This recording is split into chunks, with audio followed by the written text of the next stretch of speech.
Quand vous créez une solution avec Visual Studio, peu importe le type de solution, ici c'est une solution qui contient des projets C++, mais ça pourrait être une solution qui contient des projets C# ou d'autres types de projets aussi.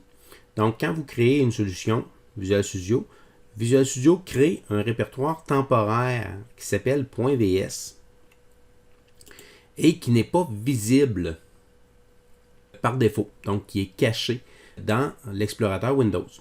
Si vous voulez le voir, c'est facile, vous allez dans le menu View et vous cliquez sur le Hidden Item ou item caché. Donc, vous cliquez pour pouvoir les voir. Vous allez voir maintenant que je vois des répertoires supplémentaires, dont le fameux répertoire .vs dont je vous parlais.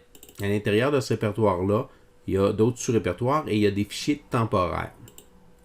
Ce répertoire-là est assez volumineux. Vous voyez que j'ai quand même pas une grosse solution. J'ai une petite solution avec 3 projets seulement. Et ce sont vraiment des petits projets. Si je regarde la grosseur que le répertoire .vs utilise sur mon disque dur, c'est plusieurs centaines de mégabytes qui sont utilisés par ce répertoire-là. Donc, c'est important quand vous voulez envoyer votre solution par courriel ou par un site web ou autre, de ne pas envoyer ce répertoire-là. Donc, tout simplement de le détruire avant de faire un archive, par exemple, est une bonne solution. Donc, je pourrais tout simplement cliquer dessus et choisir l'option Delete avant de faire l'envoi.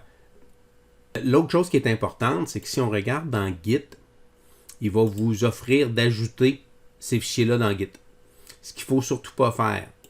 Les fichiers qui sont dans ce répertoire-là sont des fichiers binaires. Donc, Git ne peut pas comparer en utilisant la technique qu'il utilise normalement pour comparer les fichiers texte et pour faire des patchs d'une version à une autre. Donc, ce qu'il fait, c'est qu'au lieu de faire des patchs, il va tout simplement mettre toutes les versions binaires qui vont se retrouver. Donc, il va rajouter des copies du fichier binaire à chaque fois que vous allez faire un commit de ce fichier-là. Ce qui va faire que votre dépôt Git va devenir énorme en très peu de temps. Et pour rien, étant donné que ces fichiers-là sont des fichiers temporaires qui sont reconstruits à partir des autres fichiers qui sont dans votre solution. Ce qu'il faut faire, c'est plutôt utiliser un fichier gitignore. J'en ai toujours un dans chacune de mes solutions. Je l'ajoute en tant que fichier dans les solution items. Donc, vous avez le fichier gitignore que j'ai ici. Et vous pouvez ajouter une ligne pour dire que vous ne voulez pas que le répertoire .vs soit ajouté dans votre dépôt Git. Donc, si je retourne à Git maintenant, je fais un petit F5 pour actualiser, on voit que les fichiers .vs sont plus suggérés comme ajout de fichiers dans votre dépôt Git.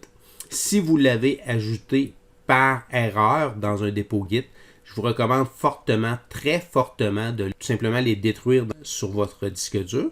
Venir dans votre interface Git. Bon, ici, j'utilise Git GUI, mais vous pouvez probablement utiliser d'autres interfaces Git. Et il va vous dire, oh, vous avez détruit ces fichiers-là. Confirmez la destruction. Faites un commit pour dire que vous avez détruit les fichiers. Et après, ajoutez votre fichier gitignore pour dire que vous ne voulez pas les réajouter à nouveau.